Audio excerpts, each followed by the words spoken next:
মুসলমানের আন্দোলনের কারণেই আমরা পাকিস্তান পেয়েছিলাম, কিন্তু আমরা কি দেখলাম?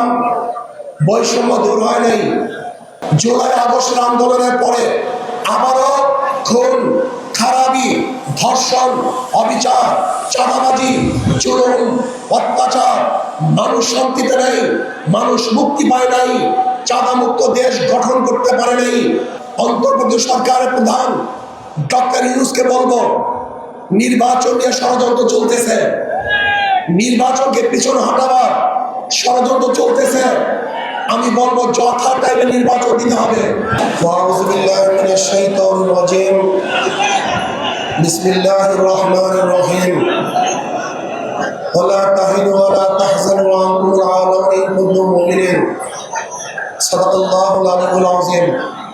সবাই পড়ি সাল্লাল্লাহু আলাইহি ওয়াসাল্লাম। আর দল কর্তৃক আয়োজিত আজকে এই মহাসমুদ্রের সম্মানিত সভাপতি, প্রধান অতিথি, সকল দলের নেতৃবৃন্দ, উপবিষ্ট ইসলাম প্রিয় দেশপ্রেমী ভাইয়েরা আমার, আমরা বারবার ভূখণ্ডকে স্বাধীন করেছিলাম। ব্রিটিশের বিরুদ্ধে আন্দোলনের সূচনা মুসলমানই করেছিল। ভেবেছিলাম ব্রিটিশ এদেশ থেকে পালালি মানুষ শান্তি পাবে, মুক্তি পাবে। কিন্তু আমরা কি দেখলাম? ব্রিটিশ এদেশ থেকে চলে যাওয়ার পরেও বৈষম্য দূর হয় নাই। আমরা ভেবেছিলাম মুসলমানদের জন্য আলাদা ভূখণ্ড করতে পারলি মুসলমান শান্তি পাবে, মুক্তি পাবে।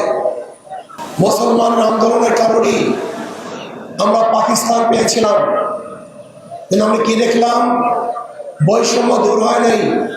স্টাইল হোক রুচিশীল, পরিচয় হোক রাজকীয়, e commerce platform palace of classy, যেখানে ফ্যাশন মেলে আত্মবিশ্বাসে। শীতের হুডি হোক বা গরমের আরাম, আমরা আছি আপনার পাশে। 100% অরিজিনাল প্রোডাক্ট, দেশের যে কোনো প্রান্তে ফ্রি হোম ডেলিভারি। অর্ডার করতে ইনবক্স করুন এখনই।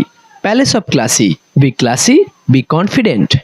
আবার একত্রে এই বৈষম্য দূর করার জন্য সাম্য, মানবিক মর্যাদা, সামাজিক ন্যায় বিচার প্রতিষ্ঠিত করার জন্য আন্দোলন করলাম, সংগ্রাম করলাম, দেশ স্বাধীন করলাম। ভেবেছিলাম বৈষম্য দূর হবে, মানুষ মুক্তি পাবে, শান্তি পাবে, মুক্ত দেশ পাবো, মানুষ শান্তিতে বসবাস করতে পারবে। কিন্তু আমরা কি দেখলাম?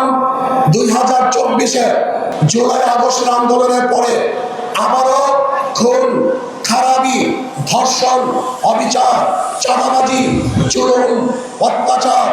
মানুষ শান্তিতে নেই, মানুষ মুক্তি পায় নাই, চাঁদা মুক্ত দেশ গঠন করতে পারে নাই।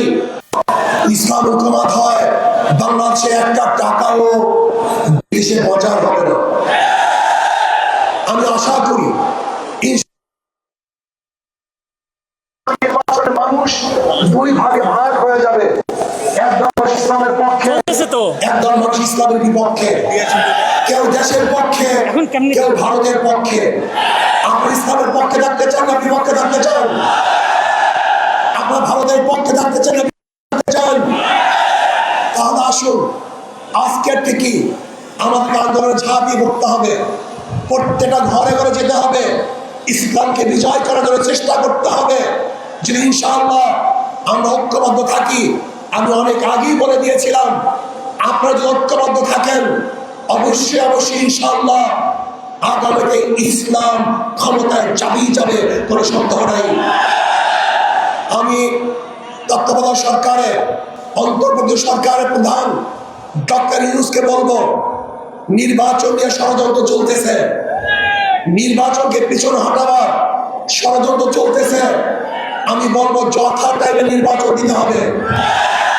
নির্বাচন নিয়ে কোনো ষড়যন্ত্র বাংলাদেশের জনগণ মানবে না। একটা নির্বাচন দিতে হবে, গ্রহণযোগ্য নির্বাচন। যে নির্বাচনের সভায় অংশগ্রহণ করবে কোনো গুন্ডা থাকবে না, মাস্তান থাকবে না, ভোট দখল চলবে না, কেন্দ্র দখল চলবে না, কাউকে হুমকি ধুমকি দেওয়া চলবে না। বর্তমান প্রত্যেকের নীতি আদর্শ রক্ষা করার জন্য, বাস্তবায়নের জন্য চেষ্টা করবে। সেই সুযোগ লেভেল প্লেইং ফিল্ড সরকারকে গঠন করতে হবে, সেই পরিবেশ সৃষ্টি করতে হবে। যদি আপনি ব্যর্থ হন তাহলে বাংলাদেশের জনগণ আপনাকে অবশ্যই ক্ষমা করবে না। আসুন আমরা সম্মিলিতভাবে আগামী ইসলাম হুকুমত কায়েম করার জন্য আমাদের যা যা কিছু আছে সব নিয়ে ঝাঁপিয়ে পড়বো। অবশ্যই ইনশাআল্লাহ ইসলাম বিজয় হবে। এদেশের চাঁদাবাজরা আর বিজয় অর্জন করতে পারবে না। আমার আলাইনা ইল্লাল বালাগ। আসসালামু আলাইকুম ওয়া রাহমাতুল্লাহি ওয়া বারাকাতুহু।